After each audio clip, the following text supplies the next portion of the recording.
Hey everybody, it's Jason. I just wrapped up a great interview with Kade from Wilderlove, and I'm excited for you to see it. I know that there's going to be something in here for you that you could take away and benefit from, be it his struggles in the early conception and implementation of this business, to just the everyday action of creating great coffee for his customers.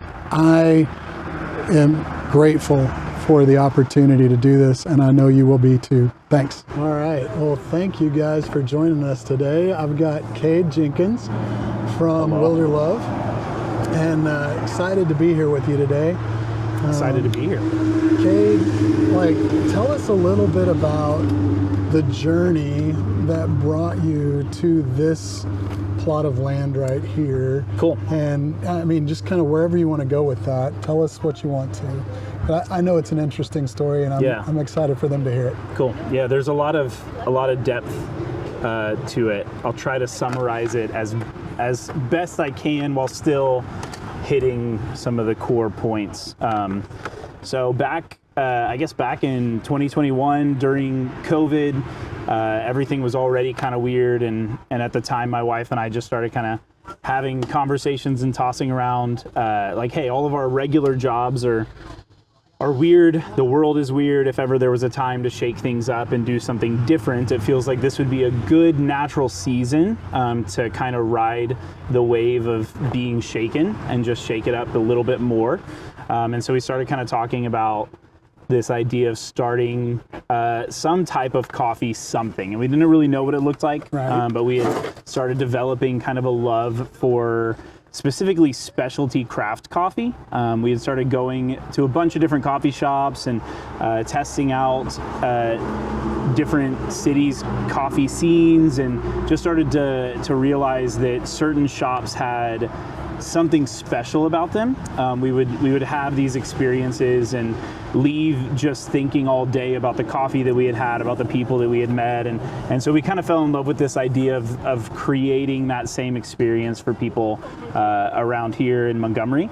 And so we started throwing around ideas, but we didn't really have the finances for it. We didn't really have a clear plan forward. And around that same time, there was a couple who had shut down a coffee trailer, and just felt like the Lord called them to give us their trailer and all of the equipment. We didn't really know them super well. It was definitely like a pretty clear God thing. We were kind of on the fence about, hey, should we quit all of our jobs and go full into pursuing coffee? And then very quickly we had a pretty solid place to start. We spent about 9 months trying to learn the best that we could, be kind of students of specialty coffee through YouTube, through books, through just going to as many... But this was still COVID. This was still COVID. We still were working our normal jobs. We had this trailer with espresso equipment just parked outside of my parents' barn, connected to their power. So we just had this an idea, and then we also had every step to kind of flesh it out, but we still didn't know who we wanted to be, and we didn't really know how to do it well. And we knew that to do it, we wanted to make sure that we were doing it well, because especially with the coffee scene, we feel like there's lots of coffee shops, and especially starting something new, you kind of have one shot to win people. And so we kind of developed a plan of, hey, we want to start, but not until we have a level of competence that we can do this well, that we can serve a good product, that we can meet people and say, hey, here's a coffee that we have created for you and that we think you're going to enjoy. Right. So we spent 9 months going around to as many coffee shops in Austin and Dallas, in Houston, and just asking the question of ourselves, what do we like about this place? What stands out to us? What feels special?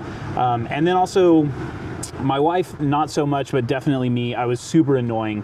And I would just go to the bar and ask the baristas, like, hey, what are you doing? What is that tool? Why did you just do that? What's your espresso ratio? And it was a lot of fun seeing how many of them were so open and welcome and actually excited to talk about like the craft of what they were doing. And so most of our learning was really just bothering other people who have spent time investing in their craft. and taking that. So after 9 months, we were as close as we could get. Still didn't feel super confident, but we also knew a little bit like, hey, we're going to learn as we go.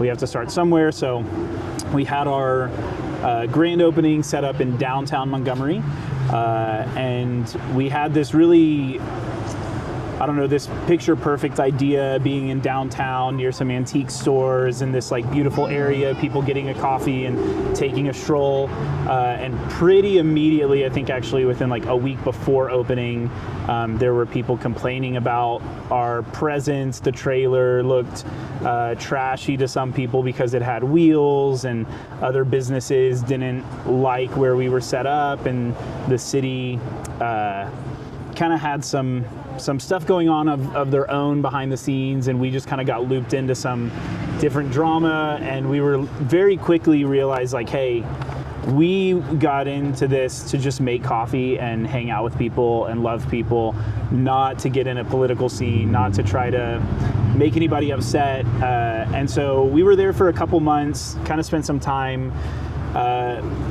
fighting for our right to be there. We were trying to do everything by the book, trying to follow all the rules, and still it was pretty evident that our presence wasn't wanted by a lot of the political side of things, even though there were a lot of people in community that liked what we had to bring. And so at the time we were feeling pretty disheartened, felt a little bit like, hey, we had this idea of what this was going to look like, and it seems pretty evident that that can't work. And kind of felt like, man, our plan is almost ruined. Anywhere else that we set up surely can't be as good.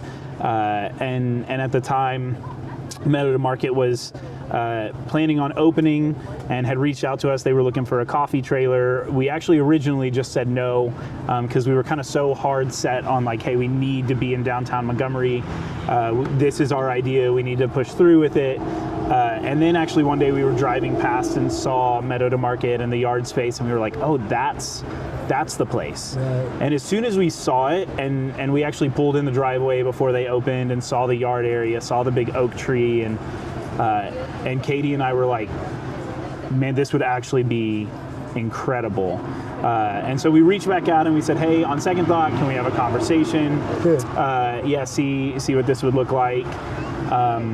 And it was funny because a lot of people were like, hey, it's a terrible idea, it's out of the way, you're in a yard area, like all the reasons why you shouldn't do it. But we just felt like, hey, we believe that there's people who would enjoy what we have. There's something special about enjoying coffee under a big oak tree in a yard area.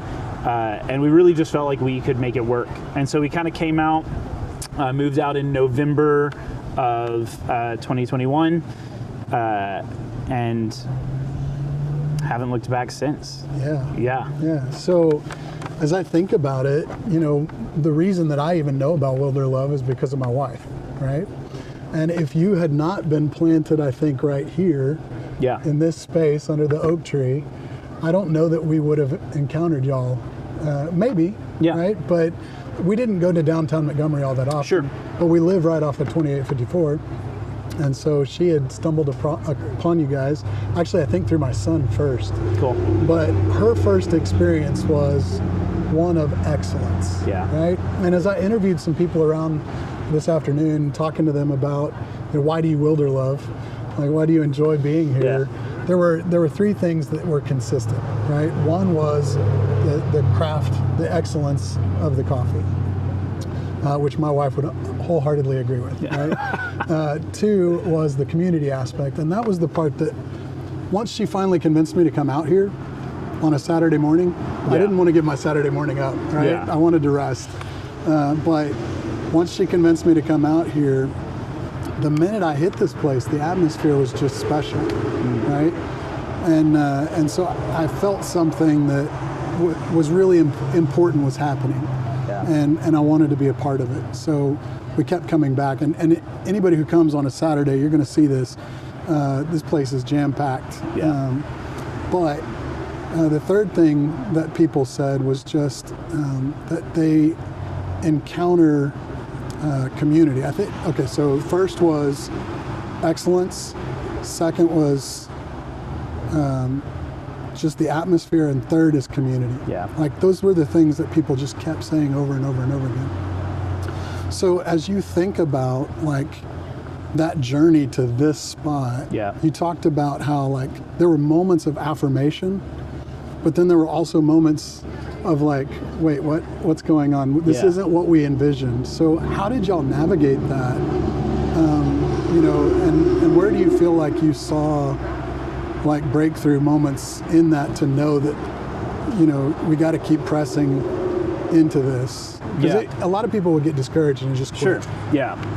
It's hard. One, it was a few years ago, and looking back, there are parts of it that are pretty fuzzy, trying to remember. It also was so chaotic, which also at the time felt pretty discouraging. I know like our first day setting up here in our new place, and we're nervous because we're somewhere different. We have to kind of try to recapture the customers. We're only 5 minutes away from where we previously were set, but the amount of customers that would come and say, hey, loved y'all being here, it was so great knowing you, I'll probably never see you again. And we're like, hey, we're 5 minutes down the road. And they're like, yeah, it's so far out of the way, we'll never see you again. And we're like, oh man, okay, we have to like start over. We have to try to recapture people. And then we plugged in and we actually blew out all of our lights. Our grinder fried everything. We had an electrical issue like day one. Wow. And so it just felt like there was all these like, oh man, hurdle after hurdle.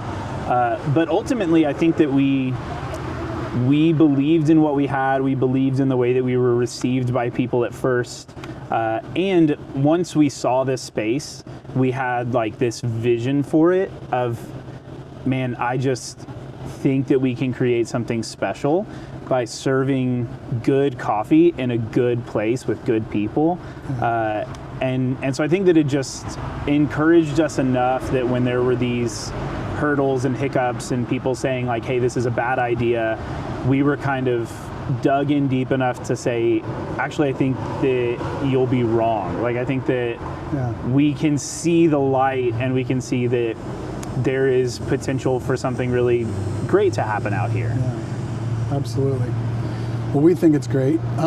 Thanks. One of the things that, I think about is, going back to this idea of excellence.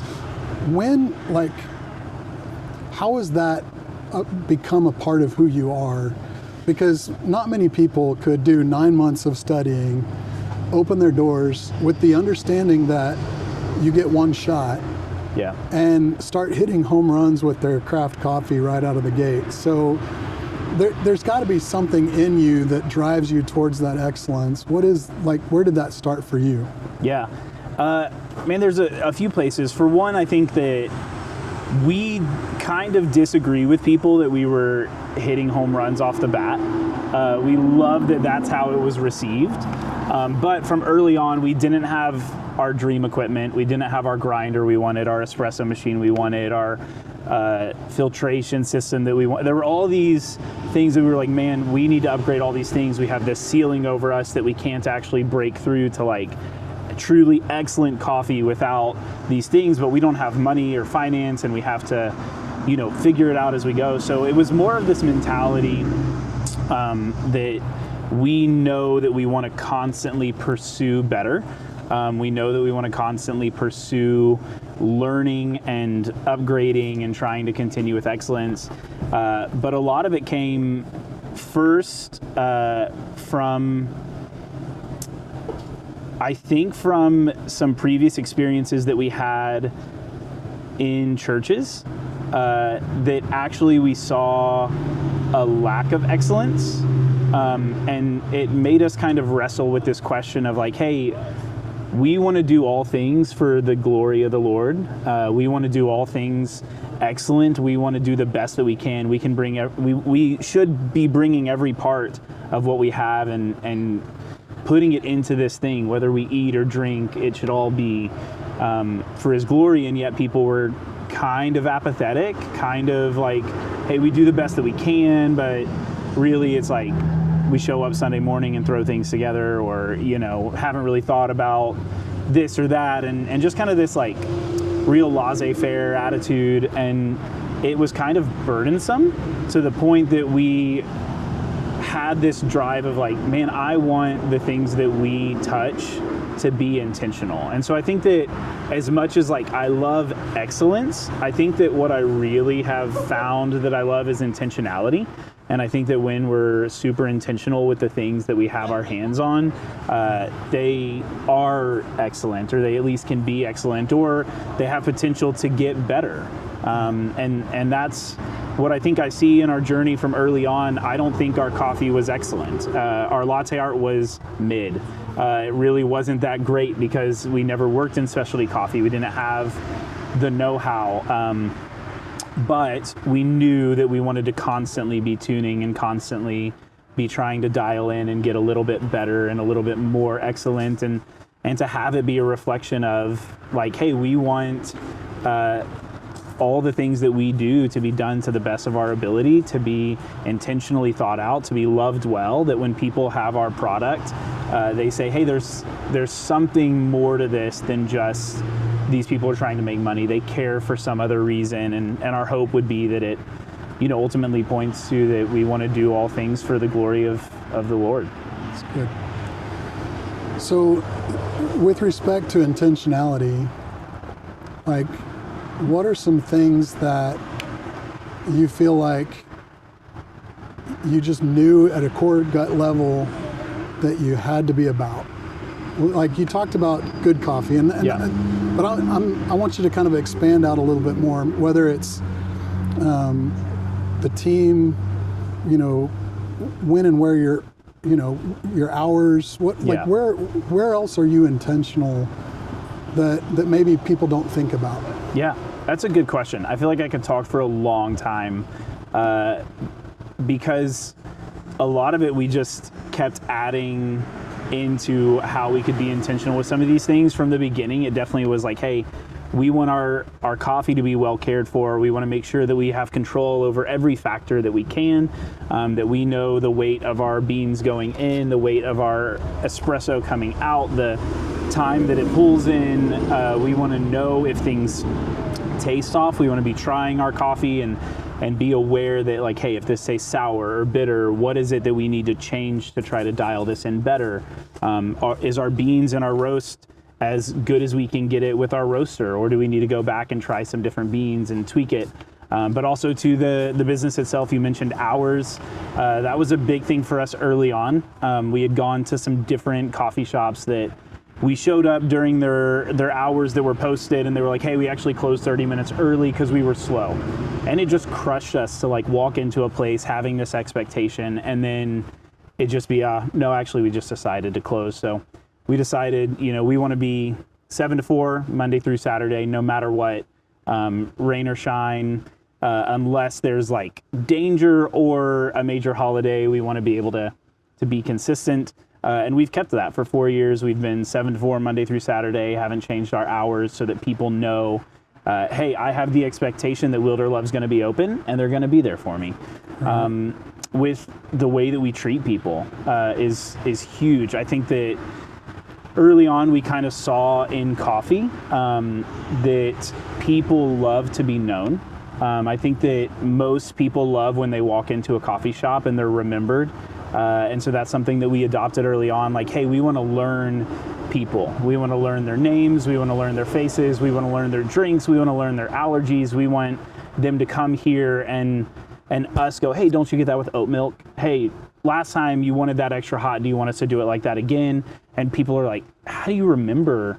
And it's because we want to remember. We want to know people. We want to press into that community. We want to be intentional with every customer that we can. Yeah. It's hard to remember everybody, but we just feel if we always hold that same level of intentionality, moment to moment, that we can meet people where they're at. We can see them. We can serve good coffee. We can be aware of the different things that can go wrong. We can be consistent to a level and hold on to that excellence. I don't know. Does that answer the question? Yeah. Cool. Absolutely. So the thought that I was having while you were saying all that is just my wife, again, who loves coffee more than anybody I know. and she is one who will go out of her way if the atmosphere and the service and the quality is there. Like, Yeah. she loves quality things. And so, you know, I've watched as the line right here would be, you know, well over to the tree, really long time. Yeah. Waiting for a cup of coffee. So one of the things that I know that y'all are intentional about is not being a brick and mortar like space, at least initially, you know, and that maybe that'll change over time. Yeah. But like the idea of people having to get out of their car and come up here, talk about that a little bit. Like, you know, you could have picked a different place. I know you Sure. liked the oak tree and all that, but you know, what were some of the other variables that made this right for your business? Yeah. You know, I think that there were some things that we didn't even know early on, as before you were asking, like, hey, what were some of these values that you wanted to protect? And this was one that I think we weren't even aware of until we were coming to this space. Whenever we first came to set up, they gave us kind of two options. We could set up right next to the parking lot, right next to a tree, and they were like, hey, if you want to have a drive-through window, you can do that. The only other spot you could be is at that back end of the yard along the trees. And we decided, like, hey, we want to be over there by the trees, almost a little bit inconvenient for people. But even that was intentional because we wanted people to kind of step outside of their day. We wanted to create a place where people can go and step out of the hustle and bustle, out of the chaos. And I don't think that that's anything that we thought about when we were opening Wilderlove. It wasn't until we were here and saw an opportunity that we said, hey, we want to be able to kind of slow things down for people. And actually there was a defining moment even out here. We had a customer, he still is a regular, super sweet guy. He's been a customer for probably 3.5 years now. But he was always running. He always has like 7 projects going on. He shows up covered in paint and covered in dirt, and he has like 4 different jobs, and he would grab his drink and run. And one day he was talking to me and he was like, man, I got so much to do. I've got this project and this project. And so just give me a cortado and I got a dip. And then I made him a cortado and was trying to do good latte art, and I made like decent latte art, and I sat it down and he looked at it and he took a breath and he said, you know, I think I'm actually going to sit down and enjoy this. And then he ended up sitting in one of our little wicker wingback chairs, and he stayed for like an hour and a half. And he went from this like, hey, rush, I've got all this stuff on my plate, to actually, I think that I want to sit and I just want to enjoy. And it was cool that in that moment we could create a moment with our craft on our cortado, on the coffee, on the latte art, on the environment, that it was able to take his mindset out of this like running, hustle, get it all done, and bring him to a place where he could sit and rest. And so in that moment I was like, man, I would love for us to be able to create these type of moments for people, where even if they're waiting in a long line, there's something about the atmosphere that it's okay. It's okay to take 30 minutes and wait for a good coffee, for one, because we're going to try our best to make it worth it. And for two, the environment just lends itself to, hey, we can talk to people around, we can meet somebody new, we can have a seat, we can just stand under an oak tree and breathe. So it's something that we have learned to value and press into more. We would eventually love to have a brick and mortar. Okay. For sure. We would love to be able to do food and have more seating and a few other things, air conditioning when it's 106 degrees. But we love the season that we're in. We love the space that we're in, and we would love to kind of wrestle with that tension of like, hey, how can we keep that? How can we, if we go brick and mortar, how do we protect the feeling of like, hey, there's something kind of serene about stepping out, sitting under a big tree and having a beverage that was cared for. I wanna kind of switch gears just a little bit Yeah. and ask a different kind of question. So, the name Wilderlove, I'd love to hear about that because I know there's a story there. But also, I want to hear a little bit more about like how y'all come up with the names for your seasonal menu. And the way I'm gonna give you a little bit of hard time here is that, you know, I came up here the other day and we're in the new fall menu for 2025, and I had to order a hot soccer mom. Yeah. And so when I'm somebody sorry. calls out hot soccer mom and I have to walk up, it's a little bit odd, right? Absolutely.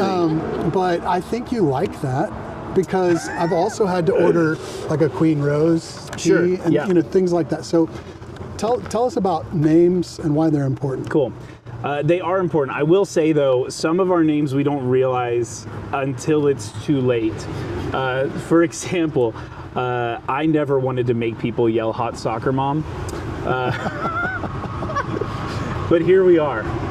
We're too deep. But it's funny. That one we learned the morning of, actually 30 minutes before open. One of our employees texted into our group message and said, "Who's ready to yell hot soccer mom all day?" And we all were like, "No way, how did we sleep on that, man?" But the menu was posted and so we locked in, you know, and just ride the wave. We like to have fun with our names, partially because it's something that we started off trying to come up with fun names, and we just saw the joy that it brought people whenever they get to order something that has a clever name or something kind of funny, something that's well crafted. But we think that it adds layers to the craft of it. We try to tie in the name in some way with what the drink is, even if it's kind of a dumb reason. It makes us feel happy. So Soccer Mom, for one, was like a misheard lyric for me in the song Stick Season by Noah Kahn. He has a line where he says "saw your mom," but it sounds like he says "soccer mom."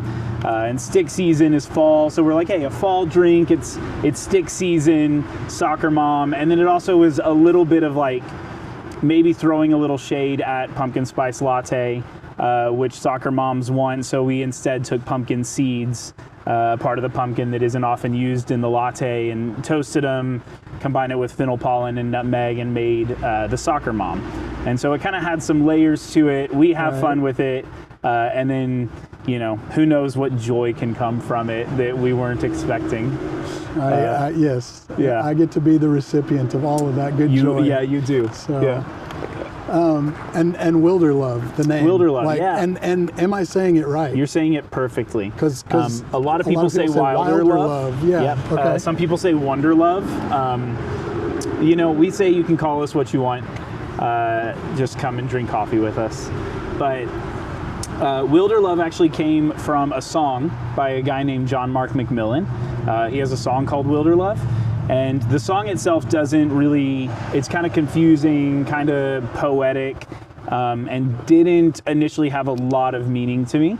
But then he had a kind of like a track where he was talking about what certain songs meant, and he was talking about what Wilderlove was, what it meant to him, and essentially it was this idea that in all of us there is a love for wilderness, or a love for the unknown, a love for the unexplored, and he was kind of talking from a perspective of going out on the road, touring, going to a new place, seeing new things, and having this kind of amazement at like, wow, look at these mountains, look at these valleys, look at this area that looks like it's not from our planet. But then he started to realize that there was a desire of mankind to explore the unknown in other facets, and exploring the universe and knowing where we come from and our creator. And then he kind of brought it back home where he was saying, hey, actually, I was left missing the wilderness of the mundane, of my family, of my home, of my kids growing without me, of missing out of this wild adventure that actually can be found in the day-to-day.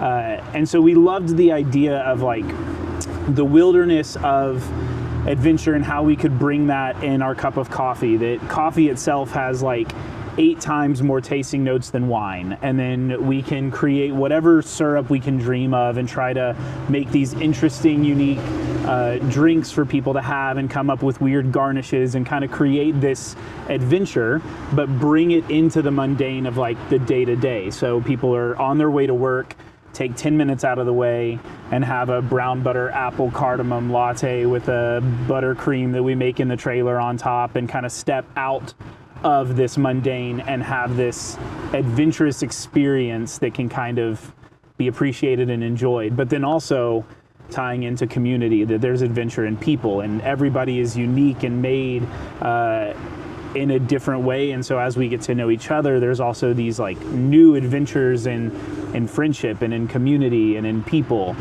So we just stole Wilderlove because we were like, hey, we want this to be the heartbeat of who we are, exploring this adventure in the mundane of a coffee shop. I love it. I love it. Well, Jeremiah, I think, has a question for us.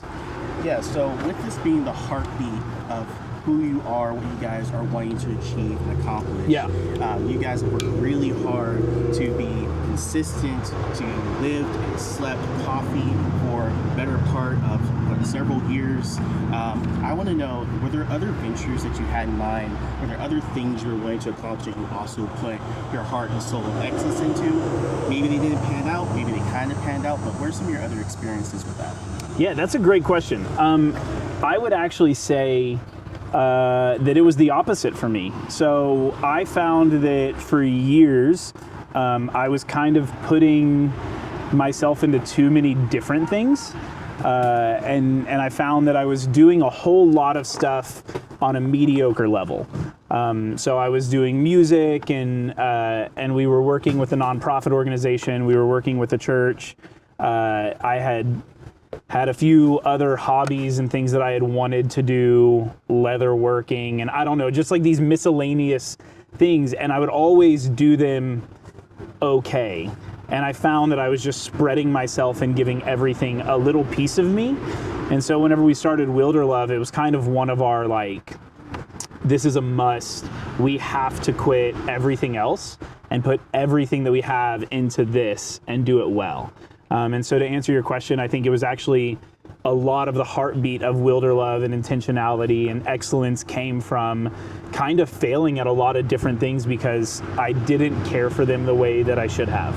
I spread myself too thin or tried to juggle when that just is not a skill set that I have. Yeah. So when you talk about the caring aspect of what you're doing and how important that is, I think a lot of us struggle sometimes with feeling an obligation to, especially if we have a family, and I know you do, like to provide for our family. And simultaneously,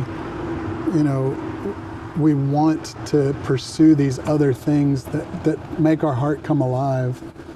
Were there ever moments where you just felt like, I don't know how to make this leap work, because I'm letting go of this one thing that feels secure and certain for something else? Yeah. Not really. But I think a lot of that was that when we were in those early days of dreaming, and whenever we were wrestling with, hey, do we step out of this nonprofit ministry we were working with, worship, and working for the church, and I was working at Starbucks part-time for health insurance and finances, and we were like, man, we have to quit some of these really good things and some of these provisional things to open a coffee shop. Is that the right move? And it was right in that season that we were given the trailer and the equipment and everything that we needed. And so there was this confirmation of like, hey, I think that the Lord's with us in this. And that's part of why our logo is the ram. It symbolizes God's provision. It's a nod to the story of Abraham and Isaac and God providing the ram in the thicket. And so it was just this remembrance of like, hey, we're doing this, but we're not alone in it.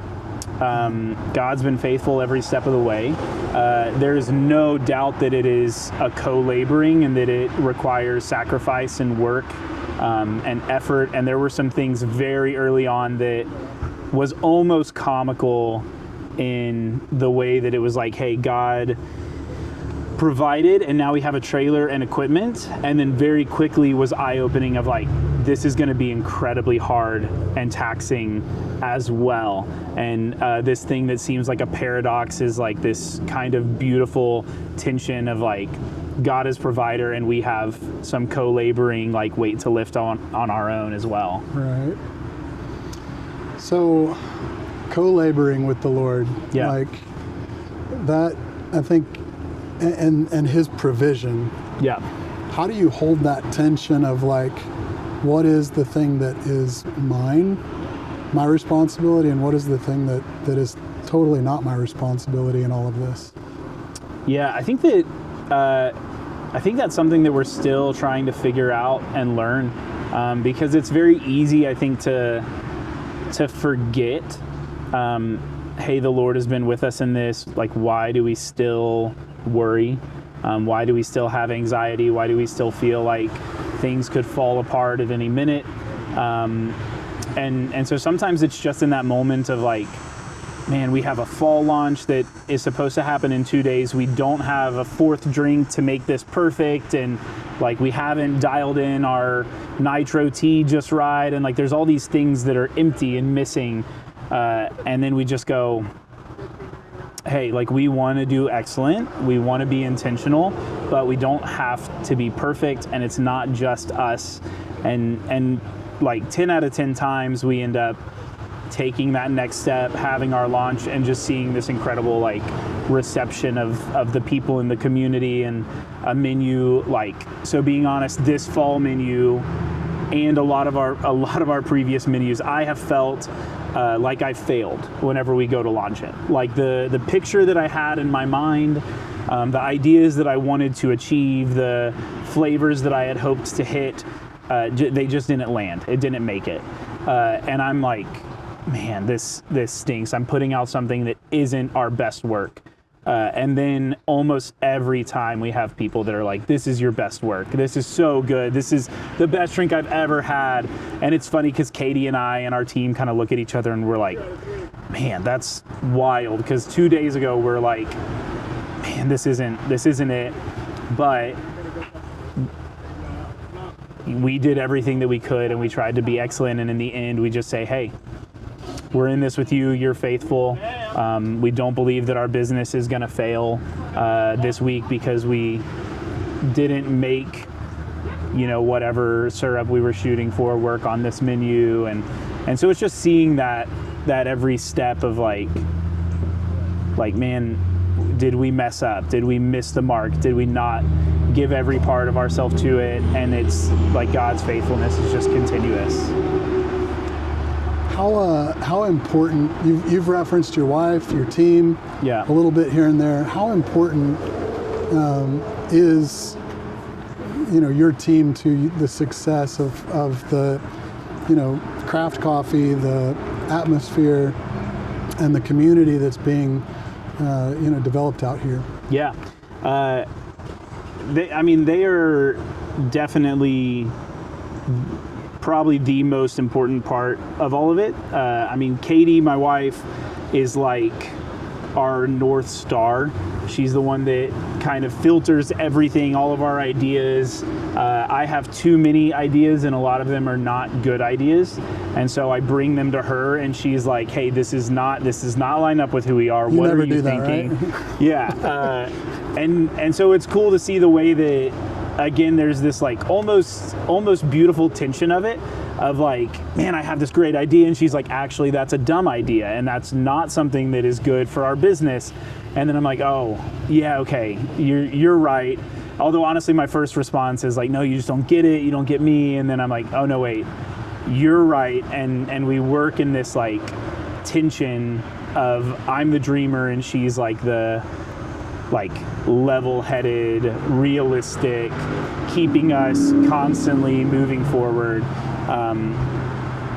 And then also just holding the heartbeat of who we are and remembering like, hey, we've committed to these values, we've committed to excellence, we've committed that we're going to do the best that we can on this and that, and this is how it doesn't line up, and helping us in that. And then our team, especially in the trailer, right now, Macy and Andrew are just incredible. And it's been one of the hardest, it's been the hardest part of Wilderlove and running a business is employees. And it's also been one of the most rewarding, because there's this fear of like, hey, I know who we want to be. Kade knows who we want to be. Flesh it out in the same way that we would. Yeah. And pretty early on, I was like, I don't think that that's possible.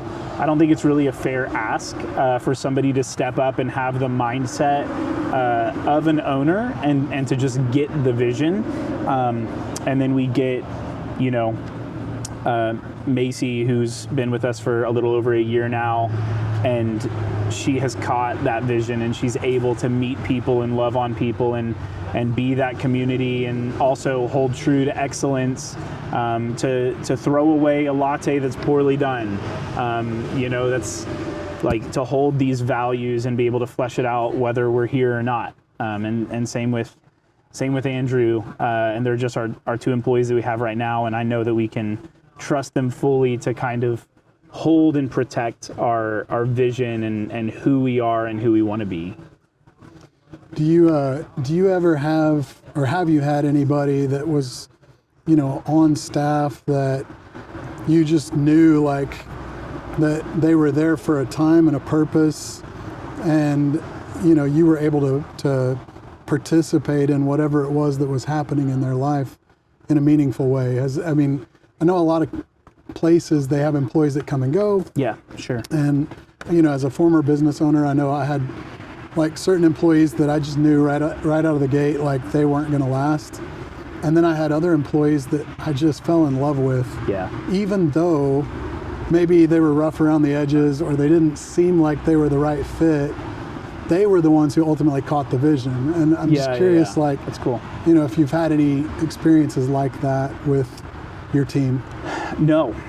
Okay. I don't know. I think my issue is like the people that we bring in. I am too far of like, these people are going to be with Wilderlove till they die. Like they're going to ride with us to the very end. And, I know that that's not the reality, and I understand. But that is something that I've also had to learn and work with early on. Our first employee, who also was just amazing and caught the vision, and we're like, man, like she's going to be with us till we have a brick and mortar. And then, life happens, and she got pregnant, and working in a coffee trailer while being pregnant isn't like the best situation maybe. And so it was this reality check of like, man, and in that moment we kind of felt like, will we ever be able to find somebody who catches our vision and is able to like, she was truly a friend, and we're like, man, I love working with somebody who we're friends with. We have great conversations. She loves the Lord, and we just, all of our conversations seemed so like encouraging and life-giving. And so it was kind of this struggle of like, will we be able to find more people like this? And then we have. And it hasn't been super easy. We've had some people that have come for short periods of time, and maybe it wasn't the best fit for everybody, but in every step we've kind of seen, again, just like God's faithfulness and seeing things work out, and looking back and going like, man, I'm really happy with where we are. I'm really happy with the way that this fleshes out. That's really special. Yeah.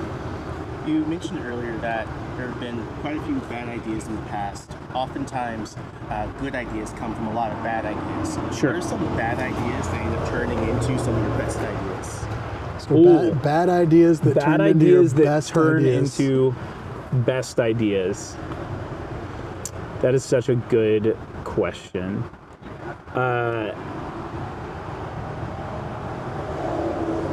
We have a few that I can think of that are like some syrup ideas that I'm like, hey, I want to do a toasted black sesame and puffed rice was like this one idea that I had, and they were like, that smells horrible. I think that's a terrible idea. Like, it's not going to flesh out. And then we made some adjustments and made it on the menu, and people were like, this is fantastic. And I loved it. And even the people who doubted it loved it. And so it's cool to see some ideas like that. As far as like business ideas, I'm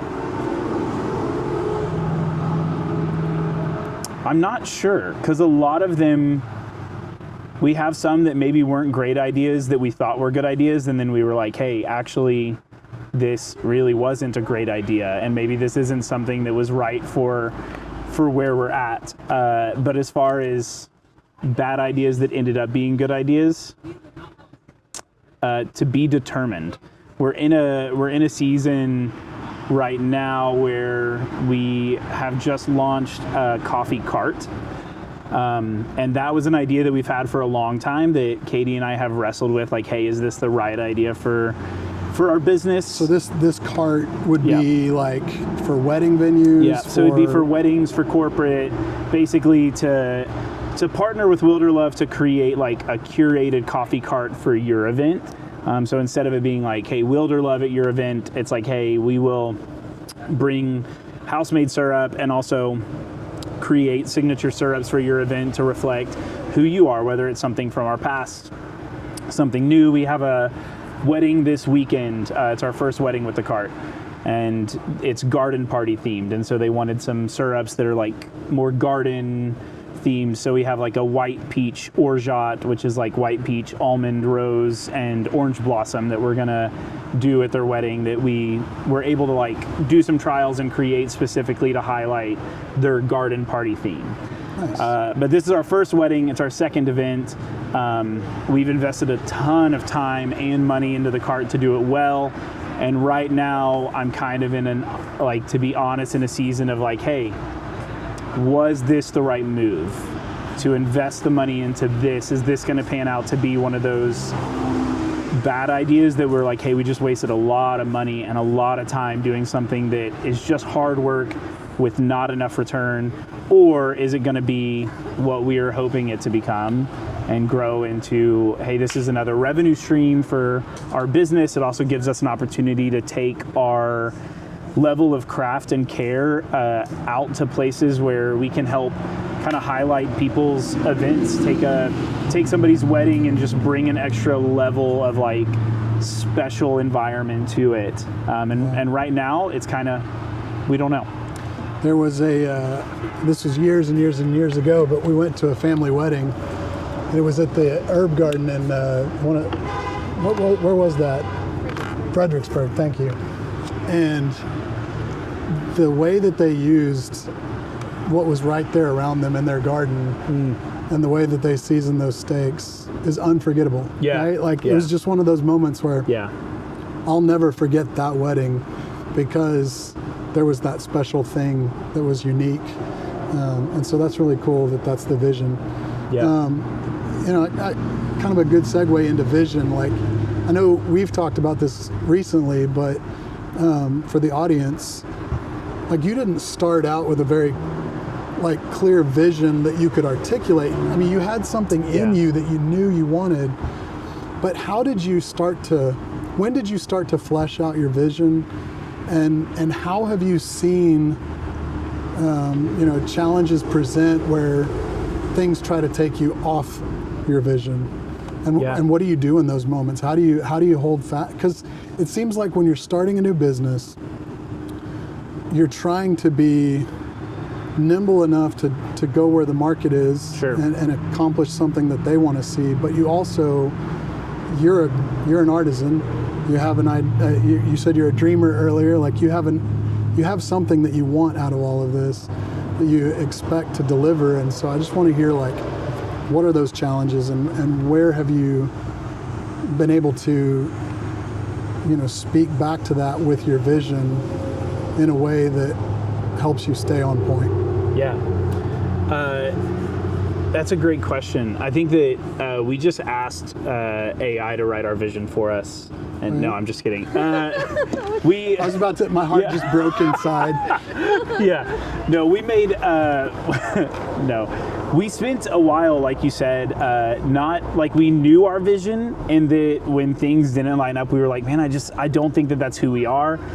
We had maybe a little bit of language for it in like intentionality and some of the care for it, but so much of it probably wasn't until after 2 years of being in business and just constantly asking the question of like, man, do these things that are arising, do they line up with who we are? Little things like people really wanted us to have to-go drinks, like order ahead. Everybody is like, hey, please have order ahead drinks. Like, we want to be able to order and grab it on the go. And this part of us is like, man, like making a latte and then sitting it and watching it sit and disintegrate before your eyes for 5 minutes before somebody grabs it. I know that person is not going to have the same experience as if we make it for them fresh and serve it to them where they can see the latte art. And sure, we've lost some customers probably because of convenience, but our goal was never to be the convenient coffee shop. If it was, we wouldn't be where we are. Right. We would be somewhere more convenient, and we wouldn't do as much preparation on our coffee as we do because it takes us a few more seconds, and that adds up over time. People are disappointed when we don't have whipped cream, but we spent a lot of time working on latte art and working on milk texture, and also believing that all of our drinks don't need to be covered up with like a layer of sweet cream. And so we don't do whipped cream on our drinks, and that's something that disappoints some people. It's even maybe enraged a few people. Some of our only like frustrated and angry customers are when they find out we don't have whipped cream, we don't have giant cups to make you a 20-ounce latte. There are some certain expectations that they have developed to expect from coffee shops, and they come here and we don't live up to that expectation. But it's intentional that we don't want to dial back on the craft that we have to try to live up to maybe what certain people might want. And so those are maybe a few things where, like, hey, that doesn't line up with our vision, that doesn't line up with our values. We've had a lot of people that have wanted us to open up on Sundays. They're really bummed that we're closed today, but we're like, man, we value our family, we value our sanity. We also value our employees. That's been kind of a battle since we've had employees. More and more people are like, hey, you have employees, you pay them, make them work on Sunday, open more. And we're like, man, we want our employees to want to work here. And our employees also value their Sundays. And so if they don't want to do it, we don't want to do it. We want to protect our people, we want to protect ourselves, and we want to protect our craft. That's really good. You mentioned family. And we've been talking a lot about the business, but I kind of want to transition to like outside of the business. What are some of the things that, you hope, for your children? I've seen them out here running around. Yeah, they're out here pretty frequent. Did you grow up in a family that had entrepreneurial like endeavors, or is this like new, like within your generation? And what are you hoping for your children when it comes to, they're growing up and all they've ever known is dad has this. Yeah. Right. Mom has this thing. So, what are your expectations there? What are your goals in all of that? Yeah, I mean, I think, so I grew up, my parents started a gutter company that they had since before I was born, Jenkins Gutter Service. They don't own it anymore, they've sold it, but they started it, and my mom ran it. My dad was a firefighter, but he started the Jenkins Gutter Service, and so I saw them work hard after that, and they also had a bunch of values that I think unknowingly I adopted. They had certain levels of excellence that they wanted in their product that I remember riding in the car with my parents and driving around neighborhoods looking at gutters on houses as like an 8 or 9 year old, and my parents just saying, oh, look at that cheap job that other company did. They didn't do the facial board right, and all these words that I didn't even understand, but I think that I was picking up on these values of like, hey, we do a job and we do it well. We care about our product. They would always say like, hey, we're not the cheapest out there, but we do promise that we're going to do the best job that we can do.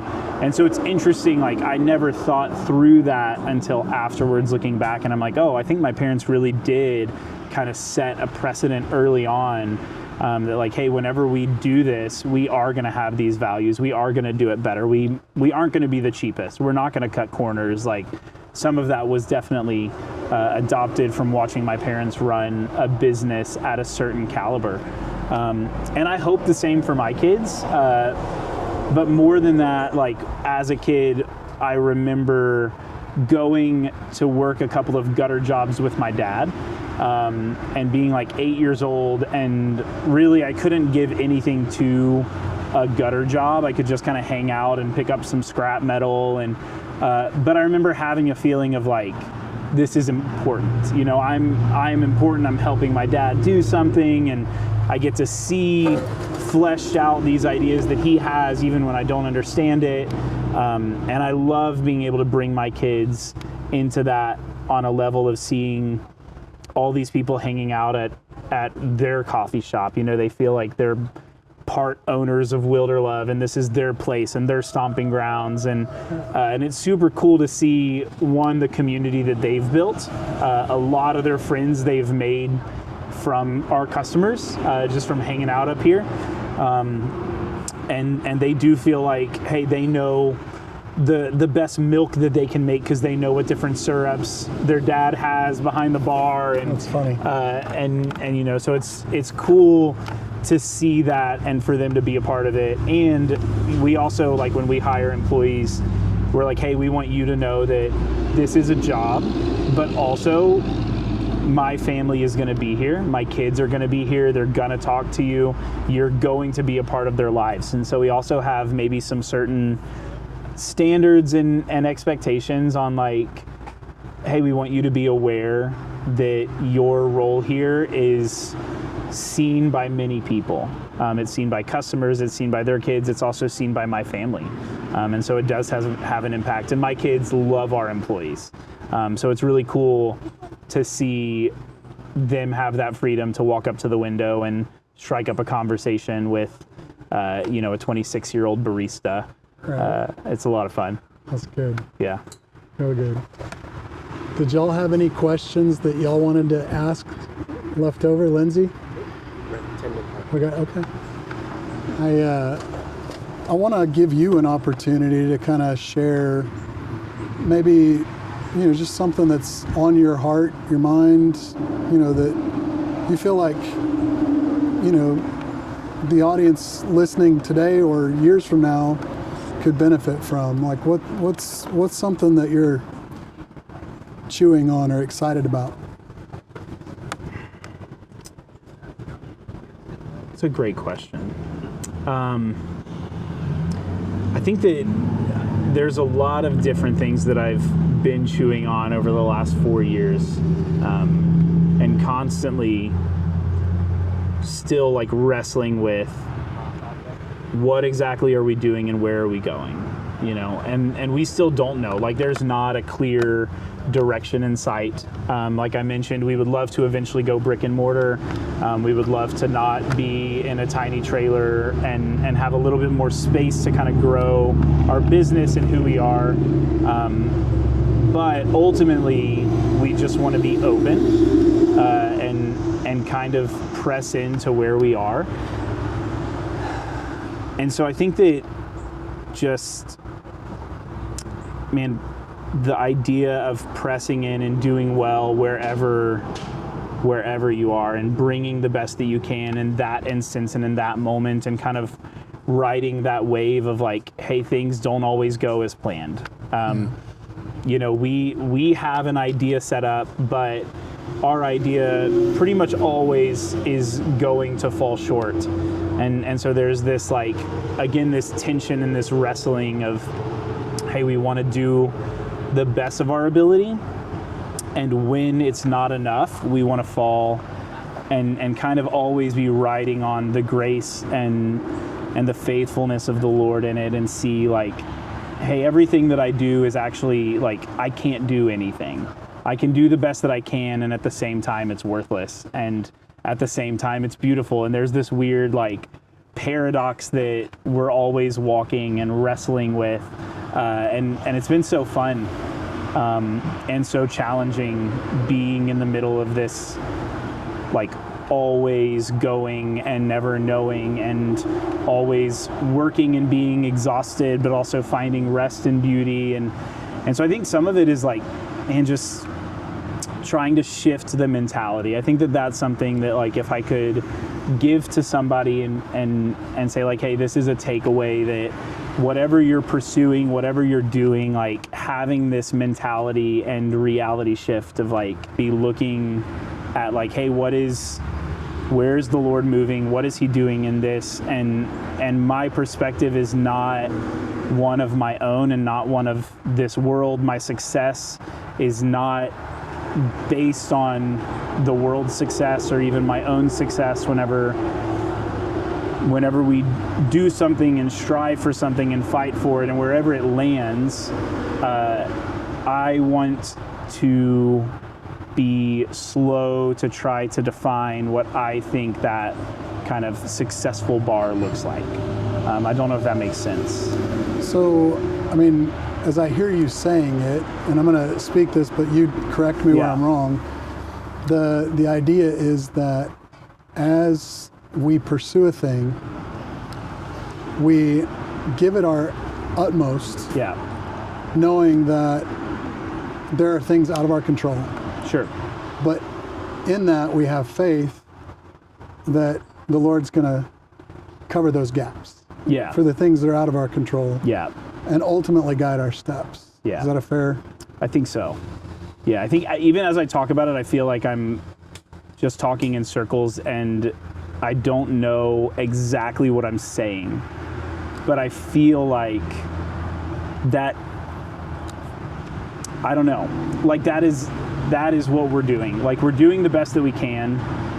And I, in the same time, know that the best that I can is worthless and also of the utmost importance. And, you know, there's like this beautiful paradox in it that, like, we get to partner in what we're doing, even in, like, making coffee, that, like, man, no matter how hard I run after, like, the perfect bean, the perfect blend, the perfect shot, like, I can never get there. And whatever I do is never going to be good enough. But as we partner with the Lord and the way that he takes what little we bring and brings this beauty out of it, like, we never could have imagined, even Wilderlove now 4 years in, like, the community that's grown from it, the long lines, like, all of these things that we have and we see, they're not of our own work, you know? It's not by just what we've done. It's by us partnering with this mentality of, like, I think kingdom-mindedness. Like, hey, we're not going to do this the way that the world would do it. People have told us, like, hey, get bigger sizes, do frappuccinos, do whipped cream, carry energy drinks. Like everybody is always pushing, hey, be more like the way that a successful business in the world would look. And we're like, hey, that's not the vision that we have, and that's not what we're doing, and that's also not where we see, I don't think we don't see that that's where the Lord has our business, you know? Well, I appreciate you making time to visit with us today. I hope that for your sake, it was time well spent. Yeah, we want these conversations to be, valuable in the moment, but also for the audience. And I'm excited about seeing what the Lord does here in this space, where he takes you down the road. And I can just tell you, as a firsthand witness in this space, weekend after weekend after weekend, and occasionally during the week, right? Yeah.